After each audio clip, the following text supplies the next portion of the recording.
Est-ce que maman Sika va Bakobanga te.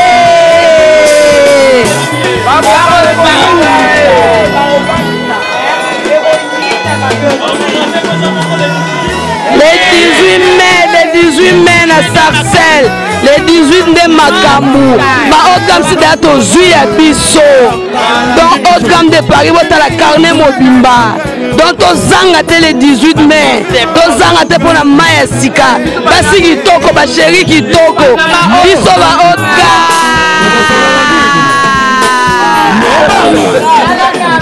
Bami mai, obo sokola, omela bango, obo komela bango, obo sokola bango, obo sokola bango, olamba la mai, bami mai asika basa kitaka.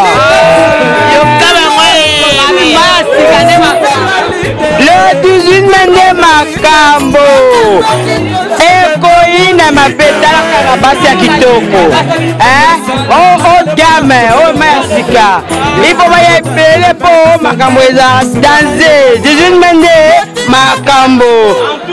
En tout cas. Edino, yoza fin. Mutaleki wazate. Oza suka. Libulu zanga suka. Mokako soa kende donc yoleki. Fin. Suivez www.panzasangoyacongo.com. Direct. C'est jaune, hein? Coucou. On est à Bordeaux.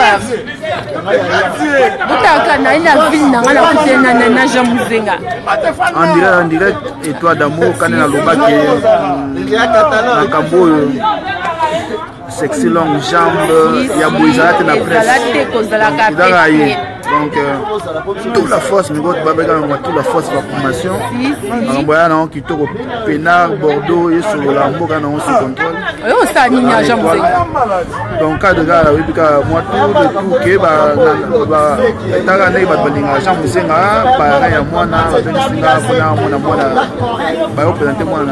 church.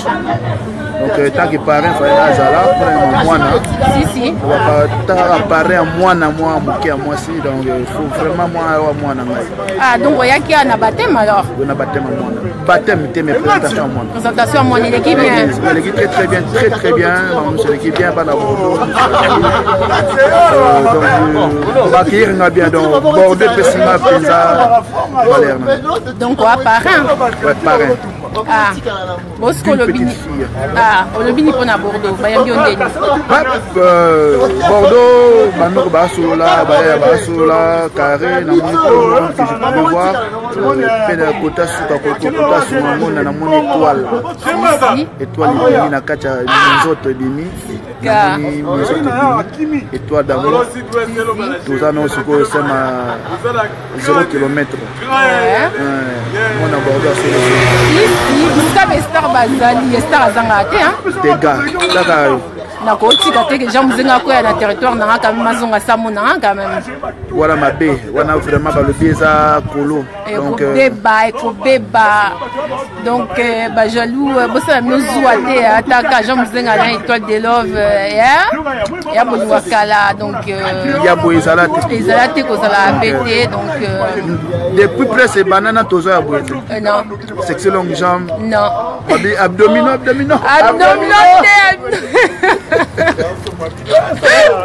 Somo abdo quoi donc le plat bonheur tout le monde a dit attends toi que ça ba physique et belé mais tout le monde a le plat bonheur ezalate ko sala pété donc tout ces pays quand même oyambo na mboka na biso jamuzenga donc plaisir à trop j'espère koya lisusu ozonga quand.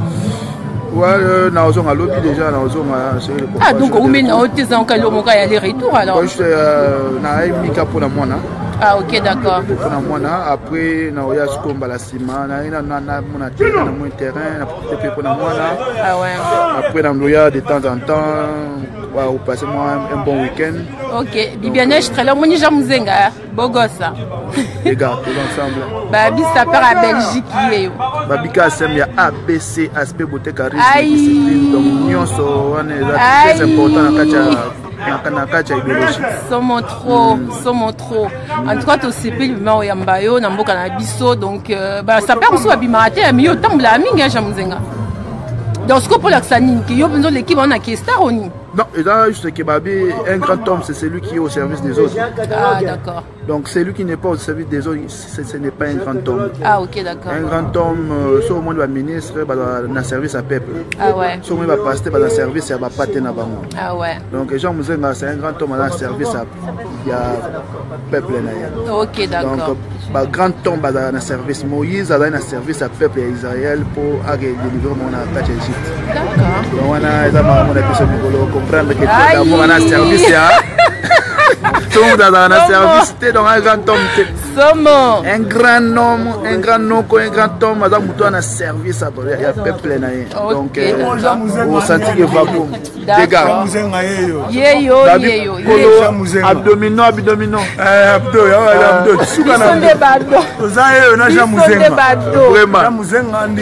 ah ouais si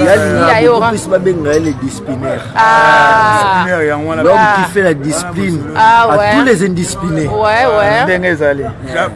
Tous les indisciplinés, je vous dis que vous aurez un problème avec le disciplinaire qui va vous discipliner. C'est Manzo de Panama qui parle. Je suis avec le disciplinaire. On est en train d'étudier vos dossiers. Vous serez discipliné. Ok, parce qu'il y a un disciplinaire qui est là qui va prendre vos choses à la main. D'accord. Tu as cité même la discipline militaire. Bakotosa.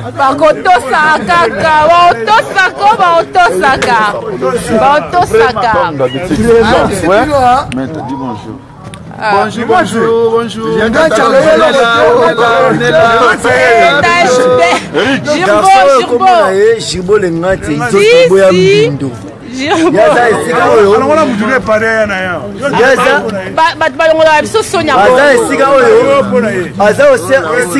Océan Pacifique et Océan Atlantique. Écoute, on a raté, mais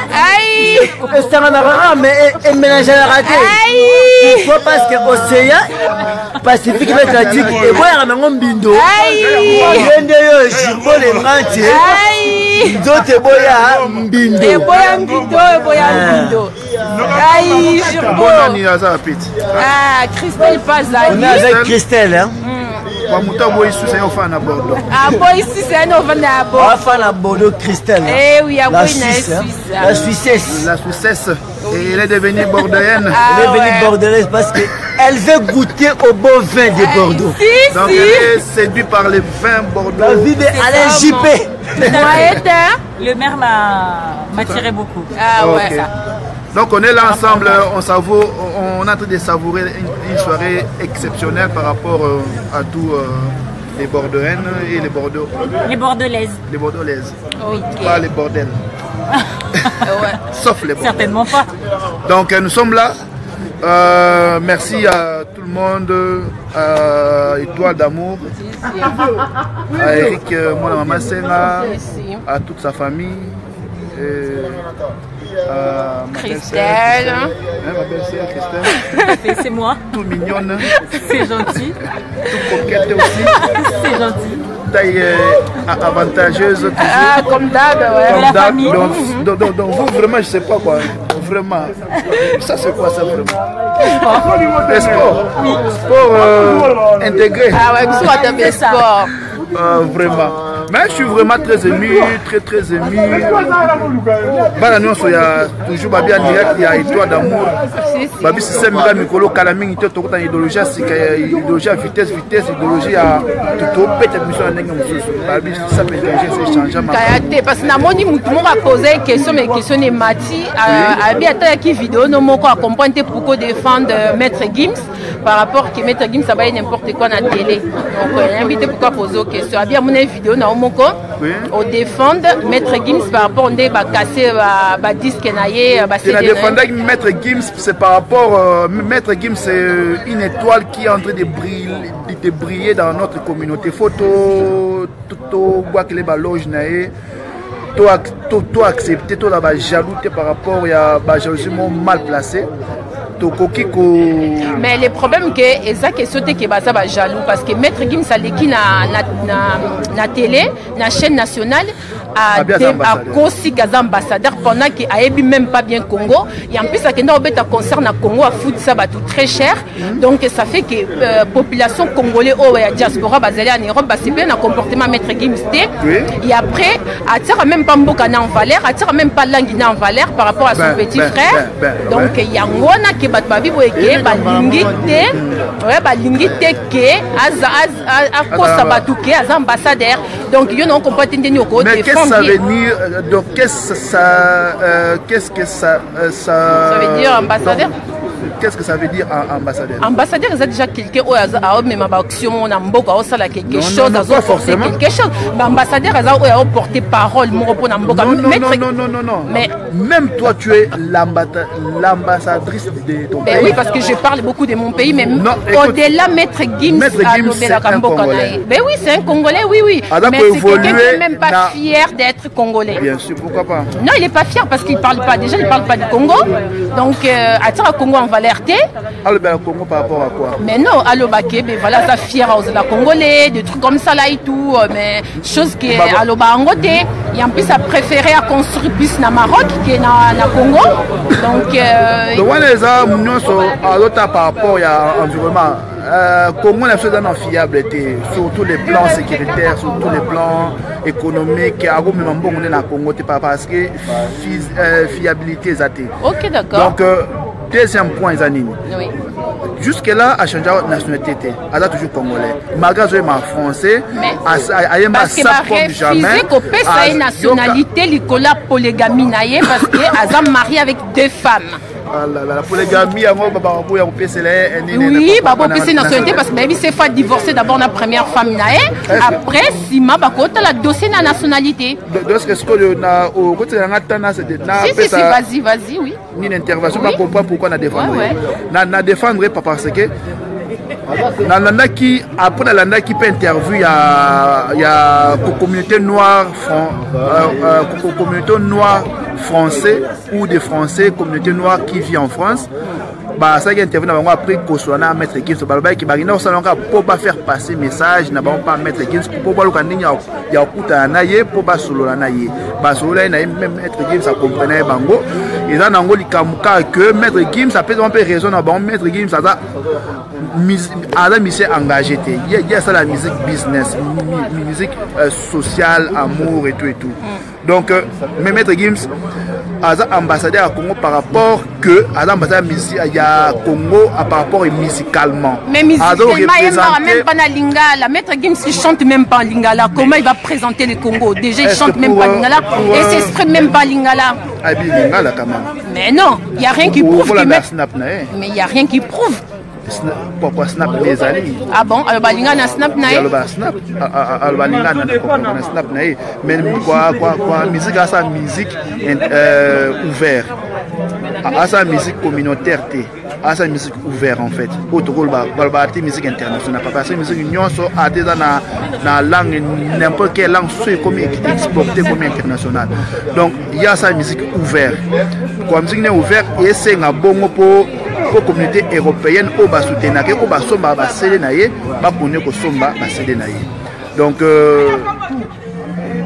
il y a le ambassadeur par rapport musicalement donc après bah c'est comprenant qui ma remise c'est les cas bah solo là qui donc bah ça y a au Monique il y a un Monique parce que bah briser bah céder naie je n'ai nga kezanini combat il y a politique bien en bas la biso et il y a individualité et le but est ceux qui m'ont commis à comme populaire ou bien comme star mo célèbre ndé a comme na pouvoir il y a pour changer ma bébé na kachamboka alors là na pouvoir là na puissance ou on a té ya kuloba ke Kabila dégage maman Kabila longwe donc il faut te comprendre mambo makamwa nyonso wana à cause à la ndé donner barina au monde ba so na comprendre que faut le be ape mo mamboka so ga okeni ko soutenir moi ba orphelin moi manina à cause ça lango nenga sala ba pays ah ça lango quand parce que à ça na ba pays musu sauf na papa pays na mozo mo dit si non mais kene ko beta na Congo concert beti na Congo za concert à Sony ya beti concert à Sony mbakambele kana Congo pour pauvreté ça na Congo mettre game ça beti concert ba na $150 mais c'est n'importe quoi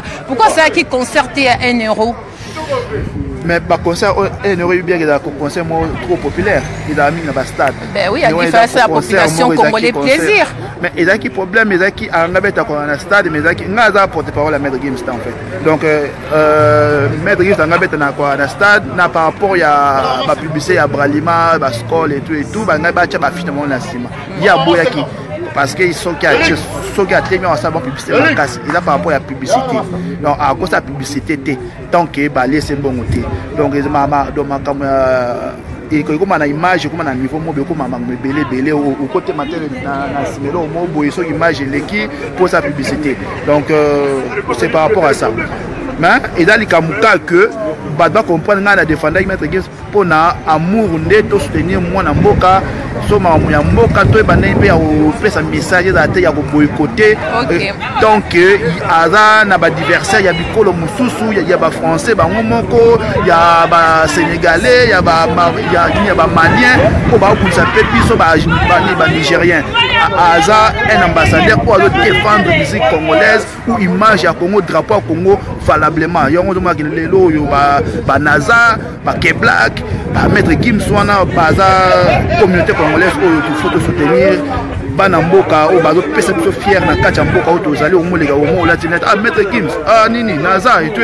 les so fierté papa ce que baza bana mboka on trouve que Maître Gims azali fierté à Congo quand même. Bien sûr, la fierté en Mboka, par rapport à son père ou par rapport à lui-même? À lui-même, père, à ça l'époque, l'époque à Maître Gims, ça peut comme jamais. Donc, le langage est changé comme jamais. Donc, à la fierté, à l'album, à l'album, mais sous Musika, à l'horizon, à côté des États-Unis, tout vision tellement moulay. Donc, c'est pourquoi tout soutenir. Ok,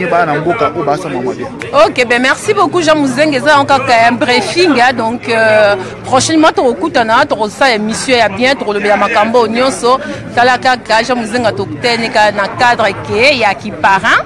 On a profité par rapport à Moutoumou a posé des questions, donc Jean Mouzeng a répondu. J'espère comprendre la réponse pourquoi défendre qui Maître Gims, c'est un ding à ma bête et ça parce qu'à moi n'amboka. Alors dernier le banane Jean Mouzeng a pototika bango. Ben dernier le bezara que du bonheur bateau nous sur la toujours étoile ba connaît Hollande étoile na mikolo roya a rezonga na vitesse à G en force na ba idéologie sika na ba émission mo asi toujours kana énorme wana ou monaka donc bo soutenir parce que azana mutu azana talent azana taille azana compétence non azana ngo bo soutenir rebelle et vous connaissez toujours la Jean Mouzeng a toujours tous ensemble. Ok, d'accord. Ah, on en a Bordeaux, on dirait de Bordeaux. Ok, ben check, ben on vous laisse. Merci beaucoup, gros bisous à vous, bye. Donc Paris, Belgique, Suède, partout Allemagne. Jean, c'est global, les PM Express. Il y a Yemeye, Patrick Malouaveng. Idéologie à Moko. Hein? Donc la chance, il y a fret, on a bateau, on a avion, on a api. Global Express. Bakifuna nyoso na lokeno na Angola. Soki na na contrat na agence minene té ekokende Patrick Malouaveng. Vraiment l'économie sur Congolais faut tout promouvoir. Par carton, par conteneur, par valise, pas mal, même bongo. Kolukano minono té. Global PM Express. On bus toujours artiste Oyo. Il nous a toujours battu dans la idée sur le Patrick Malouaveng. À aire d'ouverture dans les années de lundi à samedi, de 9h30 à 19h30. Kinshasa, Brazzaville, Angola. Donc, Patrick Malouaveng Rara, il aura tout. Au Day, au Fred, au Nangola, na Congo Brazzaville, na Congo Bisomoko RDC Loma Makasi.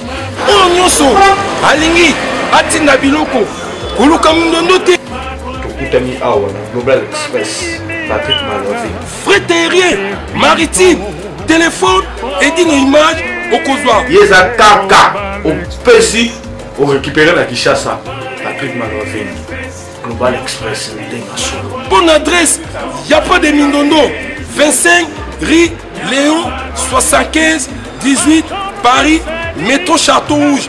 Même métro Makade. Poussa na Global Express P avant d'idéologie en wana. Vive l'agence Global PM Express Patrick Maloa Vengi. Global Express, ils ont aidé la population congolaise, communauté Nabiso au en France, pour la ressource de la dérelation basée à l'étranger, précisément à Congo, Kinshasa, Angola et Brazzaville. Nous avons toujours team de la police, nous avons la fret par conteneur, le fret maritime, nous avons le fret aérien ou le team de l'avion. Le team de la petit colis, la police express, ou cela va des jours. Et ce qui est à Wanate, nous avons un service funéraire. Au cas où j'ai problème à décès, vous hésitez, comment on a mis au fouti à Napoto, au Salmarano sur Makin, la Ndenge et à Bisso Batapoto, au Lekin Agence, au jus DVD Nayo, au Mono Ndenge Prestation et les Kaki Nakin, selon Bounayo, catalogue des Ali. Donc, fidélité à mourir, au Tchelelo, aux huiles. Vitesse de diffuser. Global Express, bas côté les masses.